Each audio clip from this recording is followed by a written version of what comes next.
When a person joins the police, they rarely understand what they are really walking into. Some think it's going to be like in the movies, guns, chases, and shining badges. Others imagine something closer to a TV drama, crime, tension, a touch of heroism. But the truth is much quieter and much darker. Like Shakespeare once said, theatre is life with all the boring parts cut out. And I'd add, the theatre also cuts out some details that protect the audience's sanity.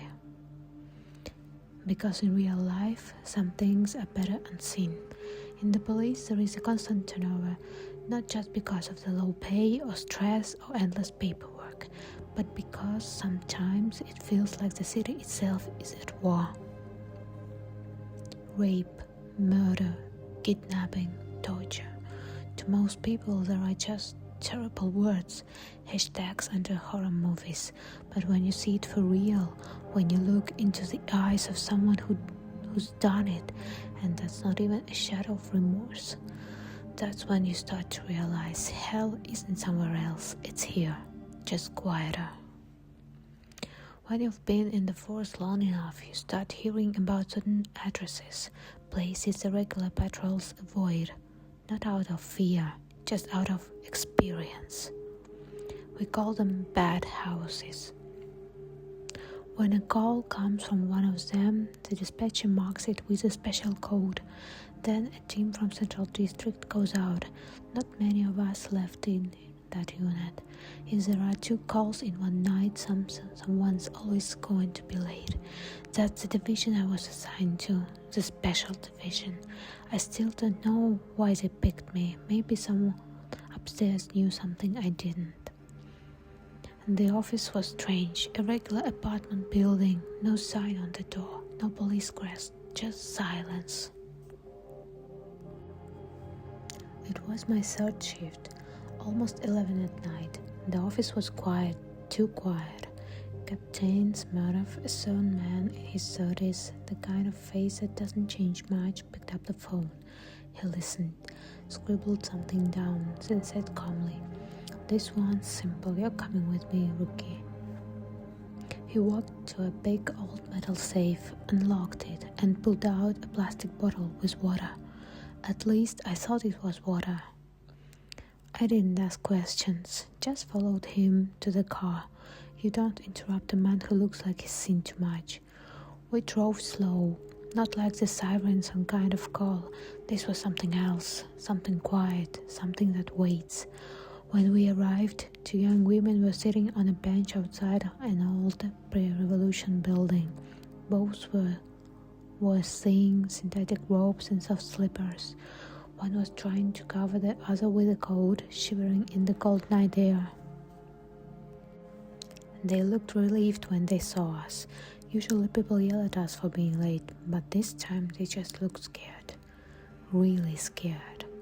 One of them tried to joke. "We thought it wouldn't come," she said, "or that the orderlies would arrive instead." I opened my mouth to reply, but the captain raised his hand. Silence. He spoke softly, like he'd done this 100 times before. "Everything's fine," he said. "Tell us what's happened." The girls exchanged a look. Then one whispered, "Things are flying around on their own." "Flying?" She nodded. "Books, plates, toys, a flower pot once." The captain frowned, but he didn't laugh. Instead, he asked the strangest question. "You keep the place clean, dishes washed, floors mopped?" They blinked. "Of course, we're not messy." "Good," he said. "That helps." He pointed at the door. "Locked?" "Yes." "Keys?" One girl reached into her coat pocket, hesitated, and handed them over. He nodded toward the car. "You'll stay here," he said. "Safer that way." They agreed immediately and didn't even argue. Then he passed me the plastic bottle. "Shake it," he said. I did. There was something grainy inside, a residue, salt. We climbed the stairs, old white steps polished by a century of feet. 3rd floor, apartment 12. The door was locked and chained. Without a word, Semenov pulled. Once, twice, then again, until the chain snapped. The moment we stepped inside, a blade flew past his head. He laughed. They always start with that. A cab followed. He dodged it easily. Then, looking toward a large mirror in the hallway, he said quietly, "I see you."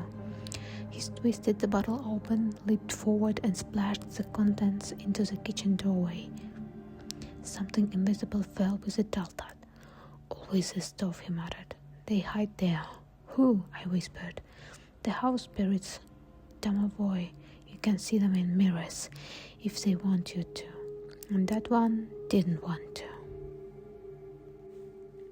He stood still for a moment, listening. Then slowly he smiled.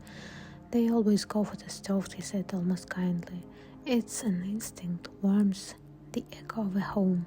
I could still smell incense, sweet, old like a church mixed with dust and loneliness.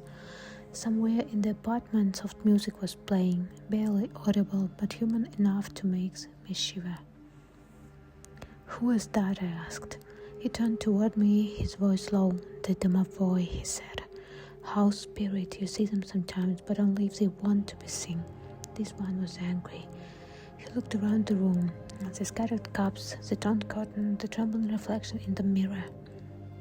"This place used to belong to a veteran," he continued.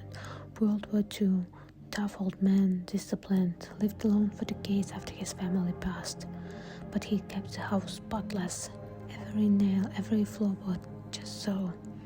He told me once, sometimes he could feel something helping him, fixing a clock, closing a window, making tea when he forgot to turn the gas off." I stared at the captain, not sure if he was joking, but he didn't smile. "When the old man died," he said softly, "the spirit stayed. Years of care bound him to this place." He sighed, and then these two moved in, young, loud, careless, always partying, always flared before respect. "So he chased them out," I said quietly. Smirnov nodded, in his own way, not out of evil, just memory. He took another look around and said, "They'll move out soon, or leave it to live cleaner." I followed him back to the car, still shaken, still unsure what I'd just witnessed. He handed me the bottle, now half empty. 50 grams of salt per liter, he said, "for small things. If it's worse, use regular salt, never sea salt. Sea's too old for this work." We drove in silence. Street lights slid across the windshield like slow-moving ghosts. When we finally parked outside our building, I whispered, "So, that was real?" He turned his head slightly. "Depends what you mean by real."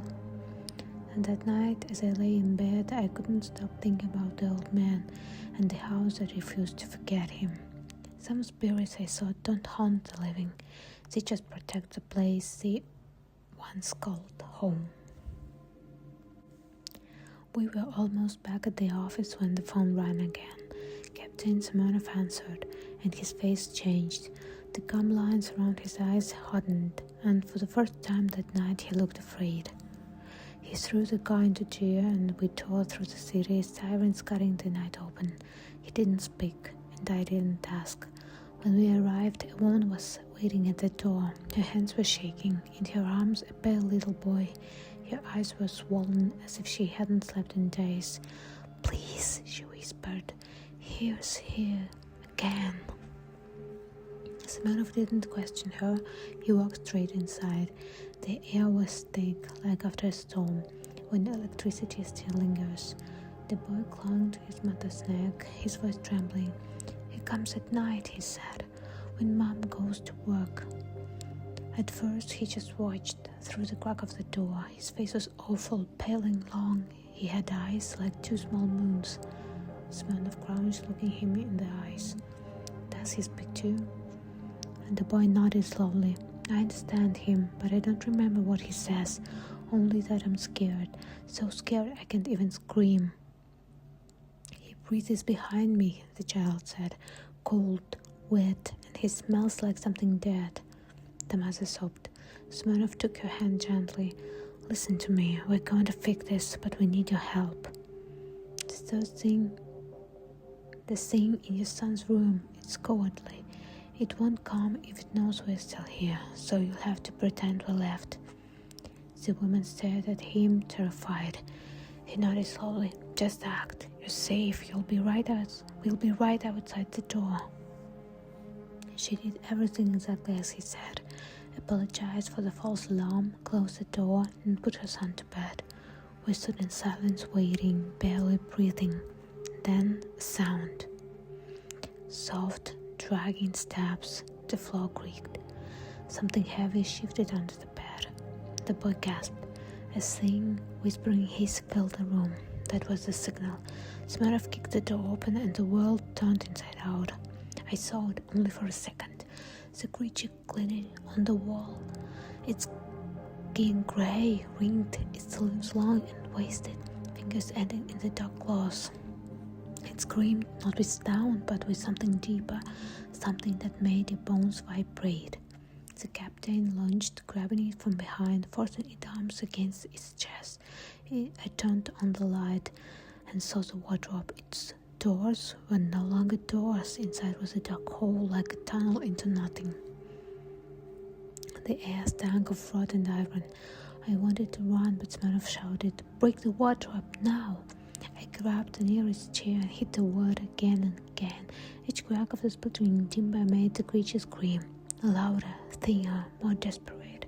His skin darkened from grey to black, like smoke boiling under flesh. Then suddenly silence. The thing collapsed, a heap of ashen skin. Its eyes, those moonlit eyes, were dark. The boy was safe. The mother sobbed in his arms, and Smirnov just sat there, breathing hard. I whispered, "What was that?" He wiped the sweat from his forehead. "That," he said, "was a babaika." "Like a children's story?" He nodded. "But children's stories come from somewhere, and some of them don't stay stories." That night, as we drove back, he said quietly, "We were lucky the boy was baptized, otherwise he didn't finish." Sometimes face protects, sometimes only salt, and sometimes nothing at all. We didn't speak for a long time. The road was wet, streetless, bending in the puddles like trembling moons. Smirnov finally broke the silence. "You know," he said, "people think evil screams. It doesn't. Most of the time it whispers." He looked straight ahead, eyes dark and readable. "So things tonight. They're not rare, not in the city, just hidden, kept quiet by those who've seen them. House spirits, children's nightmares, faces in the mirrors. You grow up thinking they're just stories. But what if stories are just memories the city refuses to forget?" The wipers slid across the glass. Outside, the city pulsed. 1,000 windows, each one holding its own secret. Smirnov smiled faintly. "I've seen worse," he said. "That's an old woman, looks like a ghost, face pale as chalk, eyes black like holes. Walks the alleys at night. If you meet her gaze, you'll never sleep again." He laughed quietly, a dry, tired laugh. "Bullets don't stop her. Rays make her stronger. Some things here don't care what you believe." Another time, he continued, "I met a man who carried a wardrobe with him. Everywhere he moved, said a voice lived inside it, a whisper that gave advice." He took a slow breath. "That voice helped him succeed until one day it told him to kill his family." Silence filled the car, just the heartbeat rhythm of rain. "What happened to him?" I asked. "Hospital," Smirnov said. "Permanent one. Still insists the whisper's real." He turned to me then, his voice almost tender. "So, still want to stay in the division?" I hesitated, then nodded. He smiled. "Good. There's not many of us left. You'll see things you'll never unsee. You'll be scared, often, but you'll never be bored." He switched off the headlights, the car rolled into the darkness, and in that darkness I realized something simple. Once you've looked into the shadows of the city, your life is never quite the same again.